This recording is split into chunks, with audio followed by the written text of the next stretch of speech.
형제들아, 지혜는 아이가 되지 말고 악에는 어린아이가 되라.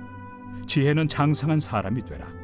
율법에 기록된 바 주께서 이르시되 내가 다른 방언을 말하는 자와 다른 입술로 이 백성에게 말할지라도 그들이 여전히 듣지 아니하리라 하였으니, 그러므로 방언은 믿는 자들을 위하지 아니하고 믿지 아니한 자들을 위하는 표적이나 예언은 믿지 아니한 자들을 위하지 않고 믿는 자들을 위함이니라. 그러므로 온 교회가 함께 모여 다 방언으로 말하면 알지 못하는 자들이나 믿지 아니한 자들이 들어와서 너희를 미쳤다 하지 아니하겠느냐. 그러나 다 예언을 하면 믿지 아니하는 자들이나 알지 못하는 자들이 들어와서 모든 사람에게 책망을 들으며 모든 사람에게 판단을 받고 그 마음에 숨은 일들이 드러나게 되므로 엎드려 하나님께 경배하며 하나님이 참으로 너희 가운데 계신다 전파하리라. 그런즉 형제들아, 어찌할까? 너희가 모일 때 각각 찬송시도 있으며 가르치는 말씀도 있으며 계시도 있으며 방언도 있으며 통역함도 있나니 모든 것을 덕을 세우기 위하여 하라. 만일 누가 방언으로 말하거든 두 사람이나 많아야 세 사람이 차례를 따라하고 한 사람이 통역할 것이요, 만일 통역하는 자가 없으면 교회에서는 잠잠하고 자기와 하나님께 말할 것이요, 예언하는 자는 둘이나 셋이나 말하고 다른 이들은 분별할 것이요, 만일 곁에 앉아 있는 다른 이에게 계시가 있으면 먼저 하던 자는 잠잠할지니라. 너희는 다 모든 사람으로 배우게 하고 모든 사람으로 권면을 받게 하기 위하여 하나씩 하나씩 예언할 수 있느니라. 예언하는 자들의 영은 예언하는 자들에게 제재를 받나니 하나님은 무질서의 하나님이 아니시오 오직 화평의 하나님이시니라. 모든 성도가 교회에서 함과 같이 여자는 교회에서 잠잠하라. 그들에게는 말하는 것을 허락함이 없나니 율법에 이른 것 같이 오직 복종할 것이요, 만일 무엇을 배우려거든 집에서 자기 남편에게 물을지니 여자가 교회에서 말하는 것은 부끄러운 것이다. 하나님의 말씀이 너희로부터 난 것이냐 또는 너희에게만 임한 것이냐. 만일 누구든지 자기를 선지자나 혹은 신령한 자로 생각하거든 내가 너희에게 편지하는 이 글이 주의 명령인 줄 알라. 만일 누구든지 알지 못하면 그는 알지 못한 자니라. 그런즉 내 형제들아, 예언하기를 사모하며 방언 말하기를 금하지 말라. 모든 것을 품위 있게 하고 질서 있게 하라. 매일 성령과 함께하는 아름빛 교회의 말씀 묵상, 아름빛 바이블 키트 시간입니다. 오늘 함께 묵상할 말씀은 고린도전서 14장 20절부터 40절입니다. 고린도전서 14장은 공적인 모임, 예배 중에 하는 방언과 예언에 대한 바울의 권면을 기록하고 있는데요. 신약 성경, 특별히 바울 서신과 사도행전에서 나타나는 예언은 먼 미래의 일을 예고하는 선포도 있지만 주로 성령께서 개교회에 주시는 현실 문제에 대한 지혜로운 선택들, 또 그리스도인의 삶의 자세에 대한 현실적인 가르침을 뜻하고 있습니다. 그런데 당시에는 이런 예언을 목회자들만 하지 않았습니다.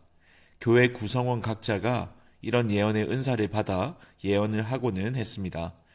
그러니 이런 관점에서 봤을 때 바울이 예언을 사모하라 라고 한 것은 앞선 13장 사랑에 대한 가르침에 이어지는 것으로 보아 교회를 사랑함으로 교회와 성도들을 세우는 이 예언을 사모하라 는 말로 읽을 수 있겠습니다. 특별히 어제 우리가 살펴본 1절에서 19절은 교회 모두가 이해할 수 있고 교회 모두가 덕을 볼 수 있다는 관점에서 개인에게 덕이 되는 방언보다는 공동체 모두에게 덕이 되는 예언이 낫다, 바울이 이렇게 이야기했습니다. 그리고 방언이 덕이 되기 위해서 통역의 은사가 있으면 좋다, 이런 이야기를 했었지요. 오늘 우리가 읽은 20절부터 40절도 이어지는 말씀입니다. 두 부분으로 나뉠 수 있는데요. 먼저 20절부터 25절까지는 방언과 예언이 불신자들에게 어떤 영향을 주는지를 먼저 설명합니다. 그리고 26절부터 40절은 앞서 세웠던 이 원리를 따라서 예배 때 질서를 세우는 구체적인 충고를 담고 있습니다. 먼저 20절부터 25절을 한번 살펴보겠습니다.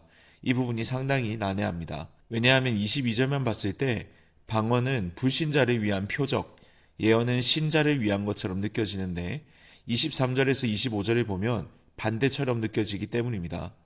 그러면 바울이 한 입으로 두 말을 하는 걸까요? 제가 설명해 드리겠습니다. 먼저 바울은 20절에서 묘한 말로 시작을 합니다. 지혜에는 아이가 되지 말고 장성한 사람이 되라. 어른이 되라는 겁니다. 생각이 자라야 한다는 겁니다. 그런데 무엇이 아이 같은 걸까요? 계속 우리가 보고 있지만 고린도 교인에게 은사, 특별히 방언은 내가 신령한 사람이다. 이것을 나타내는 증거로 쓰였습니다. 사람들 앞에서 빛나는 은사는 내가 특별하다는 표시였습니다. 바울이 봤을 때 이 마음이 아이 같은 겁니다. 사랑장, 특별히 13장에 비추어 보면 더 분명해지지요. 나를 돋보이게 하는 은사를 사모하는 것과 옆 사람을 세우는 은사를 사모하는 것, 둘 중에 무엇이 더 어른의 사랑일지는 너무나 분명합니다. 그러면서 바울은 21절에서 이사야 28장 11절 말씀을 갑자기 인용합니다. 원래 이 말씀은 하나님께서 분명한 하나님의 말씀을 듣지 않으려 했던 이스라엘 백성에게 너희가 내 말을 못 알아들으니 내가 너희가 알아듣지 못할 외국의 말로 너희에게 말할 것이다 하신 심판의 선언이었습니다. 아수르의 군대의 낯선 언어가 곧 심판의 표적이었던 것입니다. 그러니 하나님께서 알아들을 수 없는 말이 임한다. 이것은 그들에게 복이 아니라 하나님과의 단절을 뜻했던 이야기였습니다. 이 관점에서 이어지는 22절을 보는 것입니다. 22절에서 방언이 믿는 자들을 위한 것이 아니라 믿지 않는 자들을 위한 표적이라는 말은 좋은 사인이 아니라 슬픈 사인으로 읽어야 맞습니다. 통역 없는 방언이 바깥 사람에게 떨어졌을 때 그것은 하나님이 여기 계신다는 뜻이 아니라 나는 여기서 아무것도 알아들을 수 없다는 누군가를 소외시키는 언어라는 것입니다. 23절이 보여주지요. 온 교회가 다 방언으로 말하는데 믿지 않은 사람들이 들어옵니다. 그 사람들이 무슨 생각을 합니까? 아, 이 사람들이 미쳤구나. 그러면서 마음 문을 닫고 돌아섭니다. 즉 알아들을 수 없는 말은 그 사람을 하나님께 한 걸음도 데려가지 못한 채 오히려 멀어지게 만들었습니다. 그런데 24절, 25절은 완전히 반대의 장면입니다. 이번에는 같은 사람이 들어왔는데 모두가 예언을 하고 있습니다. 알아들을 수 있는 하나님의 말씀을 듣습니다. 그리고 그 말씀이 그 사람의 양심을 파고듭니다. 25절의 표현대로 그 마음의 숨은 일들이 드러나게 됩니다. 인간이 죄를 지은 뒤에 가장 먼저 한 게 무엇입니까? 하나님을 피해서 숨는 것이었습니다. 아담과 하와가 너 어디 있니? 라는 하나님의 질문에 숨었나이다로 대답했죠. 우리는 본능적으로 무언가를 가립니다. 하나님께도 들키고 싶지 않은 것들 누구나 있습니다. 그런데 알아들을 수 있는 말씀이 선포되면 성령께서 그 숨겨둔 것을 드러내십니다. 우리는 드러나면 부끄러워하지만 오늘 25절을 보면 드러난 그 사람은 도리어 하나님께 경배합니다. 그리고 하나님이 참으로 너희 가운데 계신다고 선포합니다. 그렇다면 20절부터 25절은 단순히 방언을 하지 말라는 말이 아닙니다. 오히려 우리에게 더 심도 있는 질문을 던지는 겁니다. 우리의 예배는, 우리의 말은 누구를 향하고 있는가? 나에게만 뜨겁고 나에게만 의미 있는 말인가? 아니면 처음 들어온 한 사람의 마음까지 드러내고 그를 하나님 앞에 세우는 말인가? 여러분, 하나님은 알아들을 수 없는 분으로 남기 원하지 않습니다. 자기 백성에게 그리고 우연히 들어온 한 사람에게까지 분명히 들리기를 원하시는 분입니다. 이것을 바울은 분명히 설명하고 있고 이게 우리의 예배가 회복되어야 할 지점인 것입니다. 말씀을 이어서 보겠습니다. 이제 40절까지 구체적인 공예배의 그림으로 들어갑니다. 이 그림을 그리기 전에 바울이 원리를 먼저 제시하지요. 26절입니다. 모든 것을 덕을 세우기 위하여 하라. 지금까지 논지에 따르면 너무 당연한 원리입니다. 그리고 바울은 먼저 고린도 교회의 예배 풍경을 그려 보입니다. 찬송도 있고 말씀도 있고 계시도 있고 방언도 있고 통역도 있습니다. 여기서 저는 흥미로운 점 한 가지를 발견했는데요. 아무도 구경꾼이 없습니다. 각각입니다. 저마다 주님께서 주신 무언가를 손에 들고 모입니다. 찬송, 말씀, 깨달음 가지고 모입니다. 초대교회 예배는 몇 사람이 무대에서 진행하고 나머지는 앉아서 보는 그런 자리가 아니었습니다. 모두가 받은 것을 가지고 와서 서로를 세우는 자리였습니다. 목회자 한 명이 이 모든 것을 진행하지 않았기 때문에 기준이 필요했던 겁니다. 저마다 받은 것을 풀어놓는 자리라면 무엇으로 그것을 조율하겠습니까? 내가 받은 게 더 은혜로운데? 내가 더 큰 목소리를 낼 거야. 이런 이야기들이 나온다면 교회가 와해되겠지요. 그래서 바울이 기준을 세우는 것입니다. 그리고 그 기준은 덕을 세우기 위하여입니다. 이 모든 것의 잣대는 이것이 나를 드러내는가가 아니라 이것이 공동체를 세우는가입니다. 이 원리 하나를 손에 쥐면 이어지는 모든 지침이 난해한 규칙이 아니라 사랑의 적용이구나 라는 것을 이해할 수 있습니다. 하나씩 한번 살펴보겠습니다. 첫 번째는 방언입니다. 27절, 28절인데요. 말하더라도 두세 사람이 차례대로 그리고 반드시 통역과 함께 하라고 합니다. 통역할 사람이 없으면 교회에서 잠잠하고 하나님께 말하라고 합니다. 방언 자체를 금하지 않지요. 알아들을 수 없는 말이 공동체 앞에 던져질 때 누구도 세워지지 않기 때문에 그것을 하나님과 나 사이에 개인적인 기도로 옮기라는 것입니다. 두 번째는 예언입니다. 29절부터 31절인데요. 둘이나 셋이 말하고 다른 이들은 분별합니다. 만약에 곁에 앉은 사람에게 계시가 임하면 먼저 하던 사람은 잠잠합니다. 한 사람이 독점하지 않도록 모두가 배우고 모두가 권면받도록 하나씩 차례로 하라는 겁니다. 여기서 31절 32절의 한마디가 중요한데요. 예언하는 자들의 영은 예언하는 자들에게 제재를 받는다.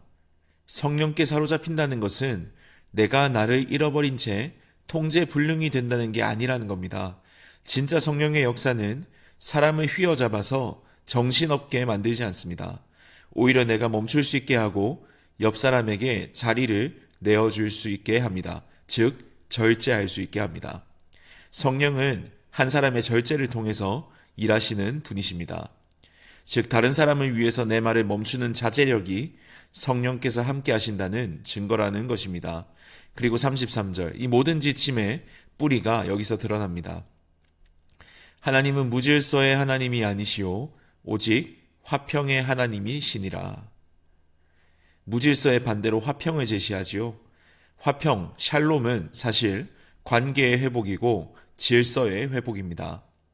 여러분, 우리 예배가 질서 있어야 하는 이유가 무엇입니까? 예배의 주인 되신 하나님이 질서의 하나님이시기 때문입니다. 여러분, 어떤 신을 예배하는가가 그 예배의 모습에 그대로 새겨집니다. 우리가 화평의 하나님을 섬기기 때문에 예배에도 질서가 있어야 합니다. 그리고 그 질서는 26절에서 봤던 그 풍성함, 저마다 가진 것을 들고 오는 이 풍성함이 서로를 해치지 않고 서로를 세우도록 흐르게 하는 그 조화로움인 것입니다. 즉 질서라는 것은 사랑이 일하기 좋게 입은 작업복이다, 이렇게 비유할 수도 있겠습니다. 모두가 세워지는, 그리고 모두의 은사가 누군가를 세우는 그런 예배가 화평의 하나님이 기대하시는 예배라는 것입니다. 그래서 이어지는 다음 권면, 여자는 교회에서 잠잠하라, 이 말씀도 이 흐름 안에서, 이 상황 안에서 읽어야 합니다. 솔직하게 말씀드리면 이 구절은 역사 속에서 교회가 굉장히 오랫동안 씨름해 왔습니다. 저희 교단에서도 특별히 여성 목회자 안수와 관련해서 많이 인용되기도 하는 구절입니다. 사본을 연구하는 학자들 사이에서도 논의가 있고 성경을 믿고 있는 분들도 이 말씀을 다르게 이해하고 있습니다. 그래서 저도 이 짧은 묵상 안에서 한 구절로 모든 것을 단정할 수는 없겠습니다. 다만 본문을 정직하게 읽기 위해서 붙들어야 할 것 하나만 제가 설명해 드리자면, 같은 성경인 고린도전서 11장에서 바울은 여자들이 기도하고 예언하는 것을 책망 없이 당연하게 인정했다는 점입니다. 한 사람이 회중 앞에서 기도하고 예언한다, 이건 분명히 소리내어 말하는 일입니다. 그러니 같은 편지를 썼던 바울이 갑자기 여자의 모든 발언을 절대적으로 금했다라고 읽으면 바울은 자기 자신과 모순이 됩니다. 그러니 이 말씀이 무엇을 뜻하든 간에, 예배를 어지럽히던 어떤 상황을 바로잡는 말이든 다른 무엇이든 간에 그 목적이 한 사람의 입을 영원히 막는 데 있지 않다는 것은 분명합니다. 35절이 만일 무엇을 배우려거든 집에서 물으라 이렇게 이어지는 것도 이것이 어떤 구체적인 상황을 다루고 있다는 것을 짐작하게 하지요. 그래서 이 말씀도 결국에는 이 장 전체가 향하는 그 자리로 돌아오게 만드는 구절일 뿐입니다.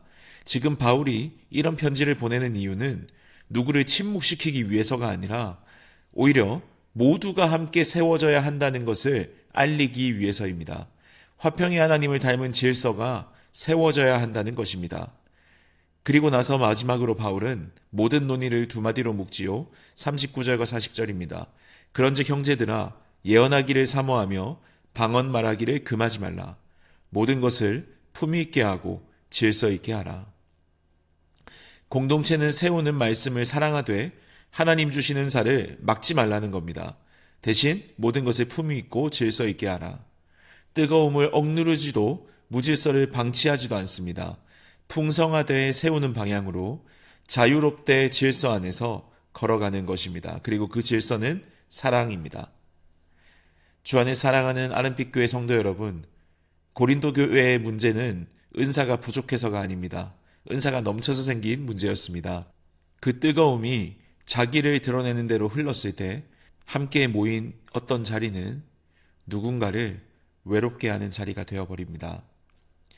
옆 사람이 무슨 말을 하는지 알아들을 수 없고 처음 온 사람은 문을 닫고 돌아서고 모두가 말하는데 아무도 세워지지 않는 그런 예배 말입니다. 그런 상황에서 바울이 내내 붙들고 있던 답이 무엇입니까? 모든 것을 덕을 세우기 위하여. 그리고 그 바탕에는 26절에 한 단어가 있었습니다. 각각.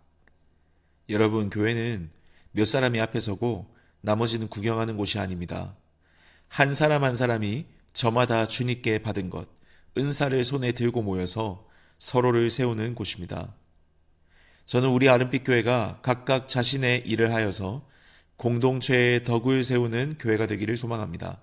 분명한 것은 교회가 목회자들의 교회, 직분자들의 교회가 아니라는 것입니다. 성도님들이 속해 있는 다락방을 한번 생각해 보시겠습니까? 순장님 한 분이 계속 가르치기만 하고 순원들은 듣기만 하는 자리라면 누군가가 자기만 아는 말만 하고 다른 사람을 배려하지 않는 말만 한다면 그 다락방이 그렇게 즐거우셨겠습니까?